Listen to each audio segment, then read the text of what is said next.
Graça e paz da parte de nosso Senhor e Salvador Jesus Cristo. Amém? Seja bem-vindo. Você está no canal Cefé Escola Bíblica à Distância. É um prazer poder me dirigir a você mais uma vez e juntos podemos estudar mais uma lição. Como você sabe, nós estamos estudando a revista Palavra e Vida da Convenção Batista Fluminense, cujo tema central para esse trimestre será o Reino e o Monte, a cidadania do reino e o sermão do monte. Hoje, na lição de número 6, o tema será uma oração genuína.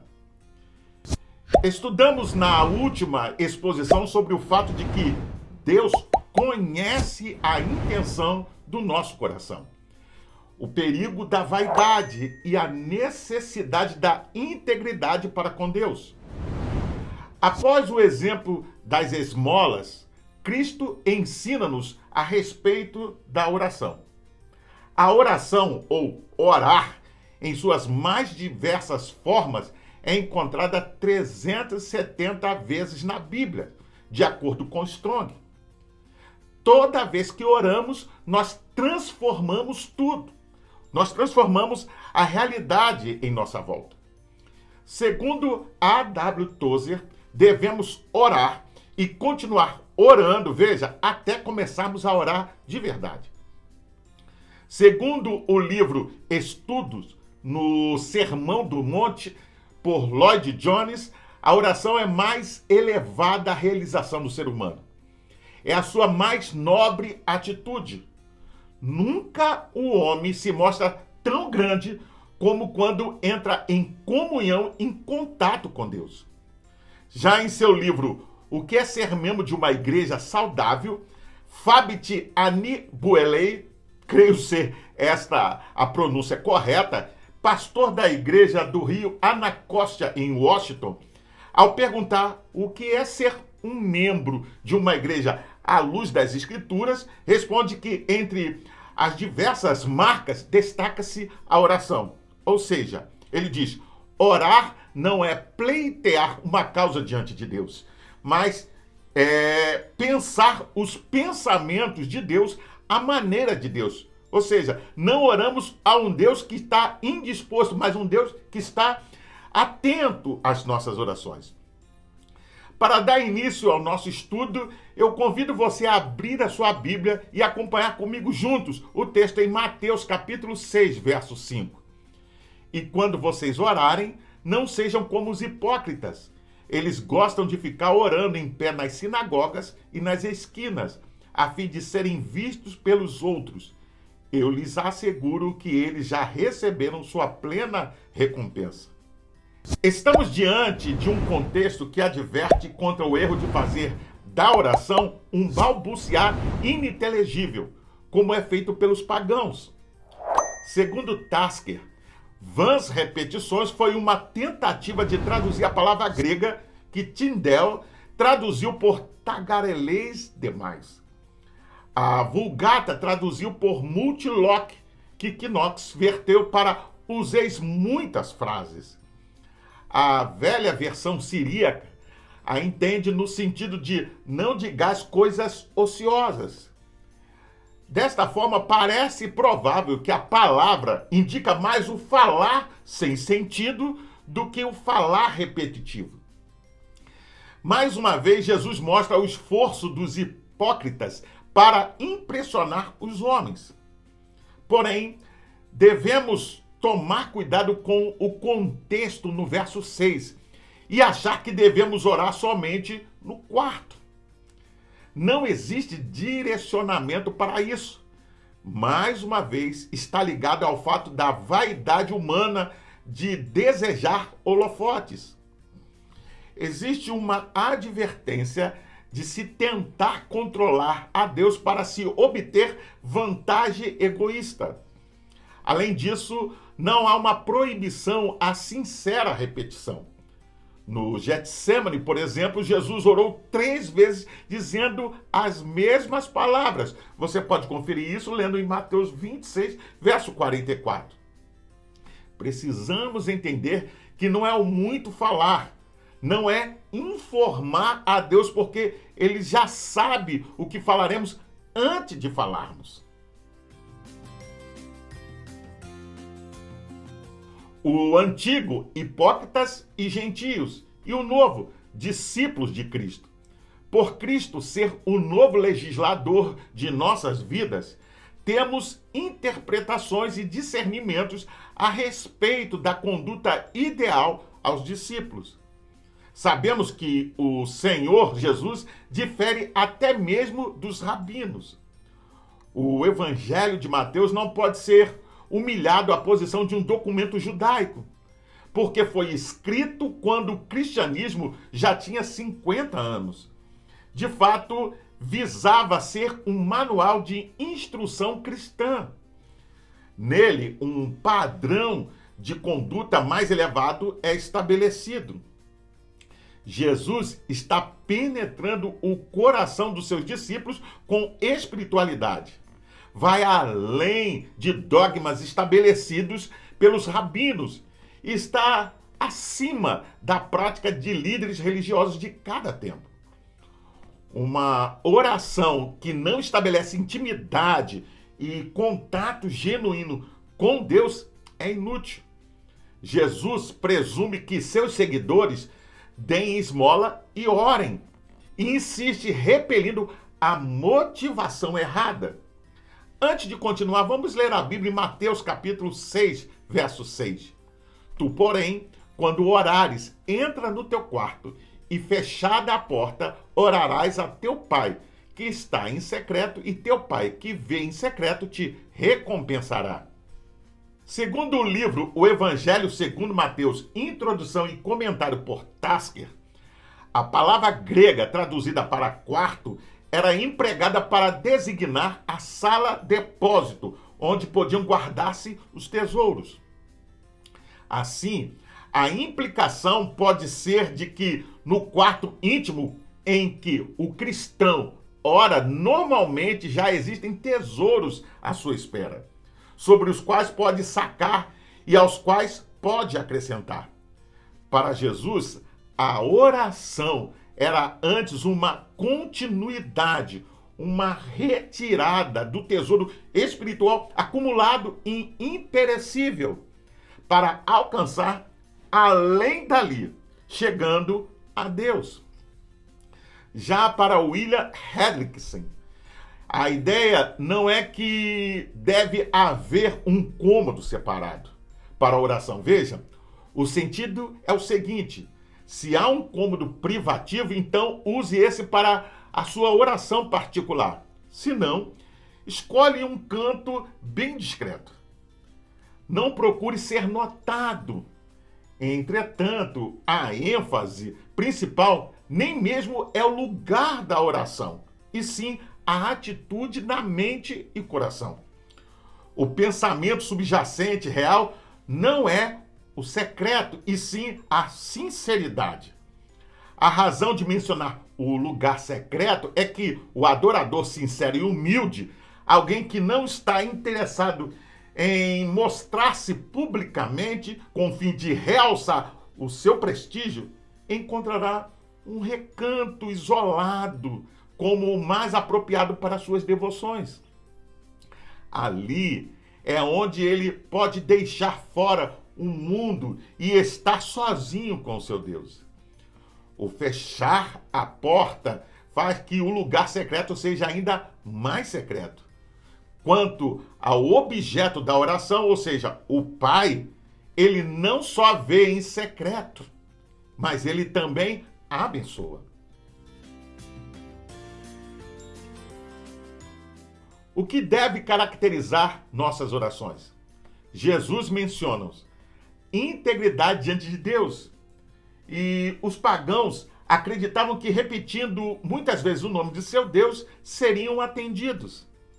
Jesus ensina que a sinceridade reflete o caráter cristão e a convicção de fé.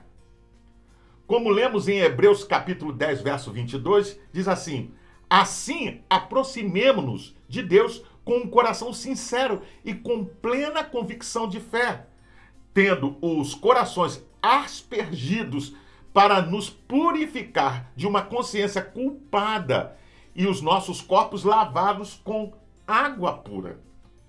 O apóstolo Paulo testemunhou que se recomendava pela bondade e amor sincero, pois precisamos de unção espiritual extraordinária e não de poder intelectual extraordinário, diz Spurgeon. Antes de continuar, vamos ler a Bíblia em Mateus capítulo 6, versos 7 e 8, a parte A. E quando orarem, não fiquem sempre repetindo a mesma coisa, como fazem os pagãos. Eles pensam que por muito falarem serão ouvidos. Não sejam iguais a eles. Segundo o comentário do Novo Testamento, Mateus volume 1, por William Hendrickson, as Escrituras, em parte alguma, condenam a oração pública, nem a oração individual oferecida num lugar público. Tampouco pecaram o fariseu e o publicano por terem orado no templo. Veja, o que o Senhor condena aqui é a oração ostentosa, ou seja, praticar as devoções particulares no lugar mais público, com a intenção, veja, de ser visto e honrado pelo povo. Contudo, era exatamente isso o que os hipócritas estavam habituados a fazer. Quando o fariseu da famosa parábola de Cristo entrou no templo, ele teve cuidado, de não pôr-se de pé em algum canto ou a uma distância considerável da frente, como fez o publicano. Ele parou em frente, bem diante de todos os presentes, para que pudessem vê-lo. O que aconteceu no templo acontecia também nas sinagogas, para que o pudessem ver. E até também quando estava nas esquinas das ruas. Seja como for, aí seus motivos e propósitos eram serem vistos pelos homens, como diz Jesus, e serem por eles admirados. É isso que Jesus está condenando. Disso se vê claramente que no ensino de Jesus o que conta é a disposição íntima do coração. É o coração verdadeiro e humilde, dedicado a Deus, que recebe a aprovação divina.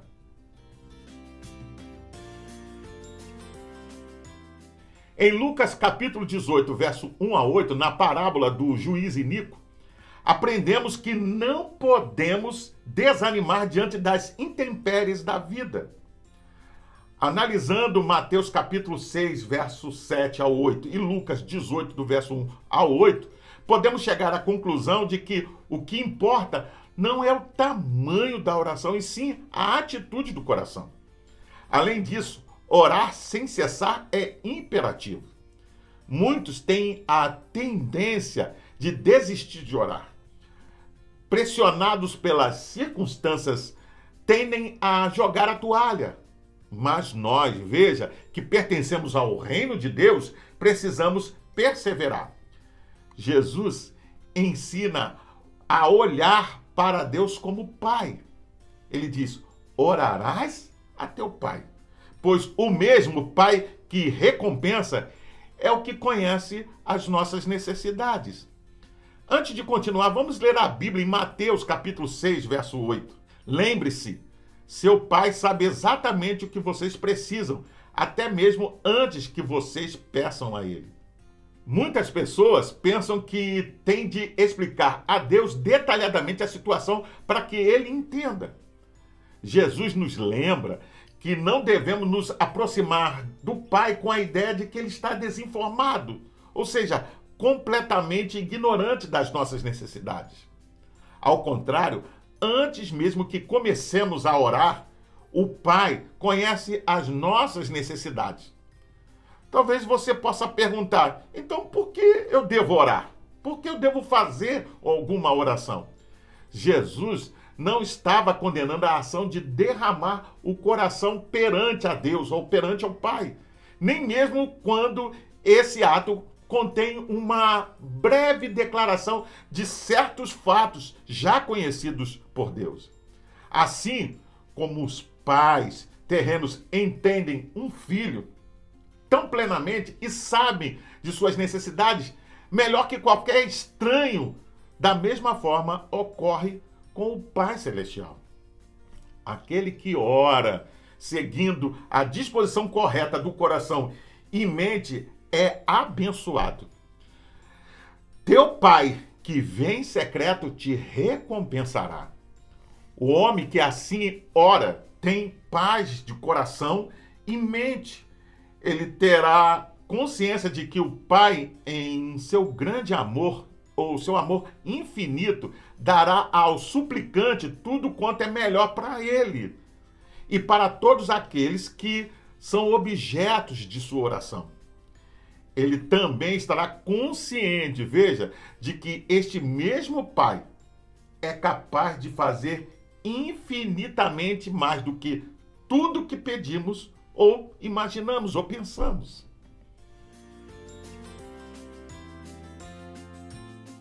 Por fim, segundo o livro Foco e Desenvolvimento, no Novo Testamento, mais uma vez Jesus enfatiza a importância da motivação do indivíduo para a prática de boas obras. Ao citar as 3 expressões máximas de piedade no judaísmo, orações, esmolas e jejuns, declara que não passam de ações vazias se feitas por amor ao aplauso humano. Essa seção está tematicamente ligada a Mateus capítulo 5, verso 20. E prova que quem faz boas obras com vista à aprovação terrena, fecha contra si mesmo, veja, as portas do reino messiânico. As Escrituras nos declaram que Deus está convidando a todos os que o escutam. Se o meu povo, que se chama pelo meu nome, se humilhar e orar, buscar a minha face e se afastar dos seus maus caminhos, dos céus o ouvirei, perdoarei o seu pecado e curarei a sua terra. Você pode conferir isso em 2 Crônicas, capítulo 7, verso 14. Ou seja, Deus nos convoca à oração. Segundo Gregory Friesel, em seu livro Retorno à Santidade, ele nos fala do extremo desprazer de Deus com a adoração insincera e rituais vazios. Já para o Warren, as ofertas nas mãos sem uma fé obediente no coração tornam-se sacrifícios de tolos. Eu finalizo perguntando: a prática da oração em sua vida cristã agrada a Deus? Os discípulos oram sem cessar e recebem de Deus a provisão e direcionamento para a vida. Você tem a prática de levar tudo a Deus em oração, confiando em seu poder? A fé obediente no coração é imprescindível no reino de Deus. Você, ao orar, está pronto a obedecer se Deus disser sim, não ou espere? Eu convido você a fazer a leitura diária, que vai de segunda até domingo, onde você vai encontrar diversos textos que vão te ajudar a entender e a compreender melhor essa lição. Você também pode baixar a revista Palavra e Vida da Convenção Batista Fluminense. Basta acessar o link que vai estar na descrição desse vídeo. E aí você pode baixar para o seu tablet, celular ou computador e não só vai poder rever essa lição, mas acompanhar futuras lições. Pois bem, eu sou o pastor Carlos Guerra e você está no canal Beit Sefer, Escola Bíblica à Distância. Hoje nós estudamos a lição de número 6 e o tema foi uma oração genuína. Eu gostaria ainda de deixar uma palavra de recomendação a todos aqueles que nos acompanham, mas não frequentam nenhuma igreja cristã. Procure uma igreja que tenha compromisso com a palavra de Deus perto da sua casa. Faça uma visita, sem dúvida você vai se sentir bem e vai ser bem recebido. Agora, se você gostou desse conteúdo, inscreva-se no canal. É rápido, é fácil, basta clicar aqui embaixo. Dá o gostei, faça um comentário da lição, deixa a sua opinião. Pois toda vez que assim você faz, o YouTube entende, ele compreende que esse assunto é relevante para mais pessoas. Não esqueça de acionar o sininho para receber futuras notificações, porque semana que vem tem mais. E você pode ouvir esta lição acessando no seu podcast preferido. E compartilhe com seus contatos nas suas redes sociais para que mais e mais pessoas tenham acesso a esse conteúdo. Até o próximo encontro. Nos vemos em breve. Fique na paz. Deus te abençoe.